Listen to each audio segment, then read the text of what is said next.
नमस्कार, श्री स्वामी समर्थ. तर यंदा वटपौर्णिमा जी आहे ती सोमवार 29 जून 2026 रोजी साजरी केली जाईल.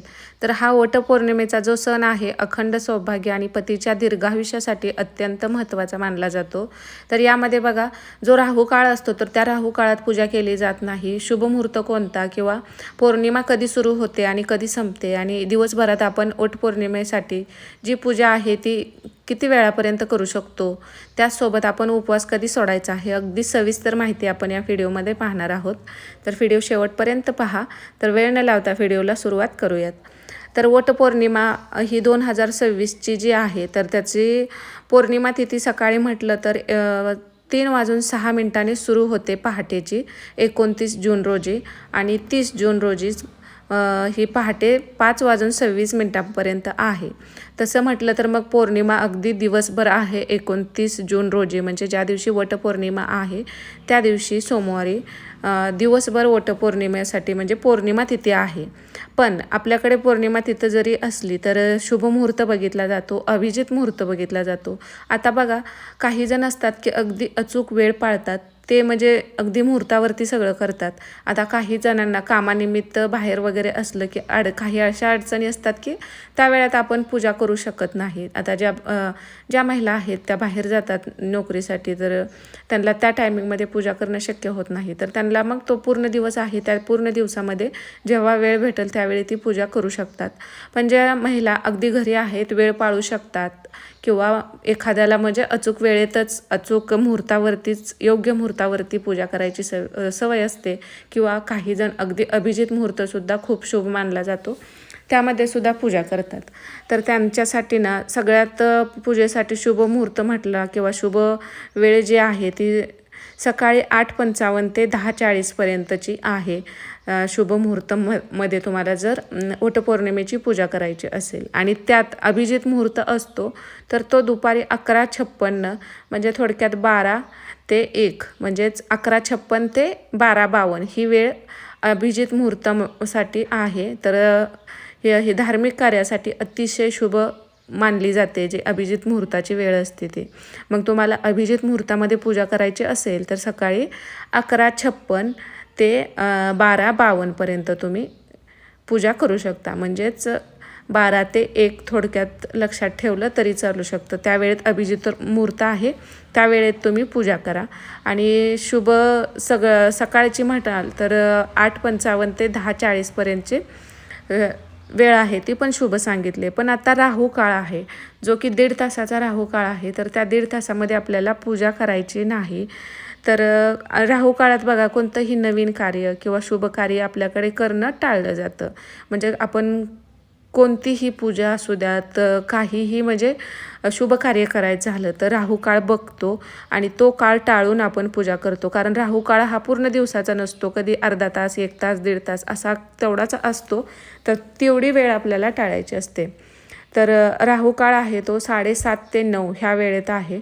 त्यामुळं तुम्ही हा जो 1.5 तासाचा राहू काळ आहे, आता 7:30 ते 9 या एवढ्या वेळेत मला वाटतं ज्या जॉबला जाणाऱ्या महिलाच गडबडीने पूजा करू शकतात. बाकीच्या इतर महिला तर अगदी निवांतच ही पूजा केली जाते. कारण वटपौर्णिमा म्हटल्यानंतर उपवास तर असतोच, पण आपल्याकडे पुरणपोळीचा स्वयंपाक बनवला जातो, त्यासोबत छान असं तयार व्हायचं असतं महिलांना, साज शृंगार करायचा असतो आणि नंतर आपण ही पूजा करत असतो. आता ज्यांना आता राहू काळ पाळायचा आहे, पण शक्यतो पाळावा.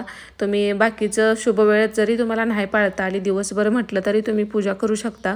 कारण पूर्ण दिवस आपल्याला पौर्णिमा आहे, त्यामुळे पूर्ण दिवसात तुम्हाला पूजा करता येऊ शकते. फक्त सकाळी 7:30 ते 9 हा जो राहू काळ आहे, ह्या काळात तुम्ही पूजा करणं टाळा.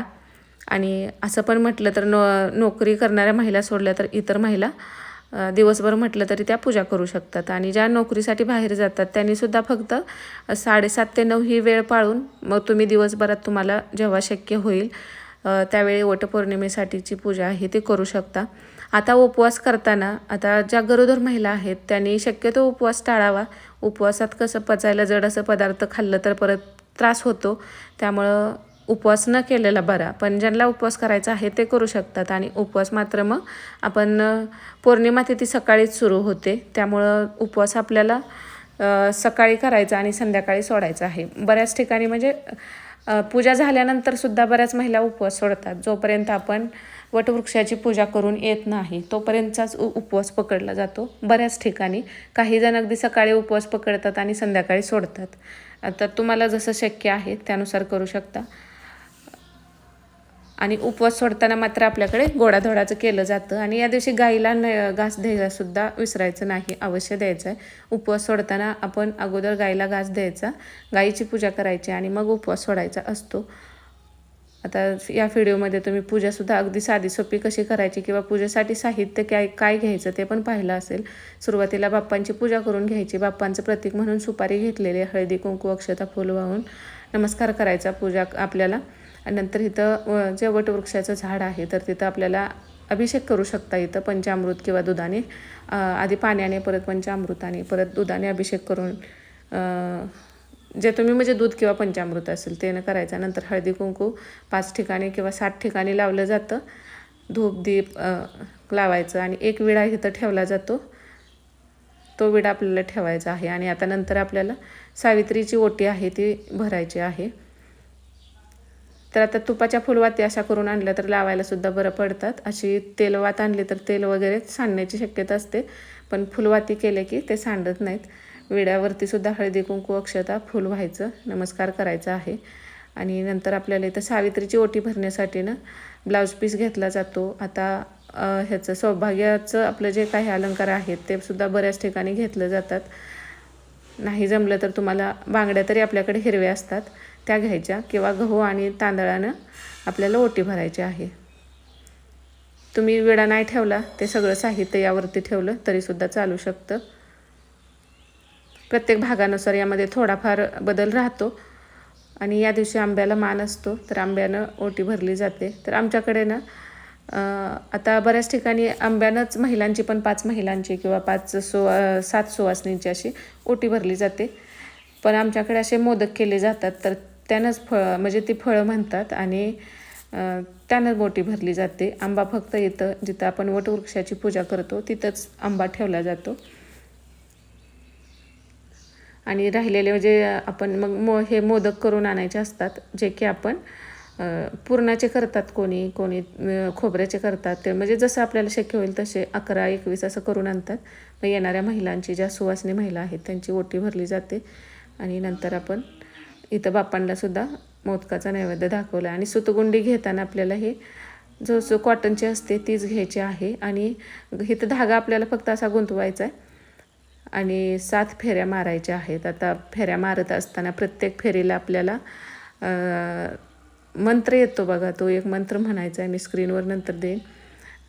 आणि नमस्कार करायचा आहे. प्रत्येक फेरी झाल्यानंतर आपण मनातल्या मनात तरी आपल्याला इथं नमस्कार करायचा आहे. अशा 7 फेऱ्या करून घ्यायच्या.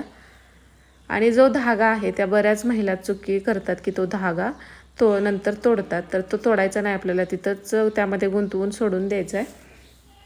7 फेऱ्या झाल्यानंतर तो तोडून घरी आणायचा नाही. प्रत्येक वर्षी आपल्याला नवीन अगदी 5 रुपयाला 10 रुपयाला ही सुतगुंडी मिळते, ती नवीन आणायची आहे. तो धागा आता ह्या वर्षीचा घेतलेला आहे तो तिथंच ठेवून द्यायचा. आणि फेऱ्या मारताना सुद्धा आपण उजवीकडून डावीकडे अशा पद्धतीनंच फेऱ्या मारायच्या आहेत. तर उलट्या सुलट्या अशा कशा पण फेऱ्या मारल्या जात नाही. उजवीकडून डावीकडे ह्या पद्धतीने फेऱ्या आपल्याला मारायच्या असतात. आणि नंतर आपण पूजेला बसताना सुद्धा आपलं तोंड एकतर पूर्व किंवा पश्चिम ह्या दिशेला येईल असं बसायचं आहे, किंवा उत्तरेला आलं तरी चालतं, दक्षिणेकडे तोंड होईल असं बसू नये म्हणतात. तर 7 फेऱ्या मारल्यानंतर हा धागा आपल्याला इथं सोडून द्यायचा आहे आणि नमस्कार करायचा. व्हिडिओ आवडला तर लाईक करा.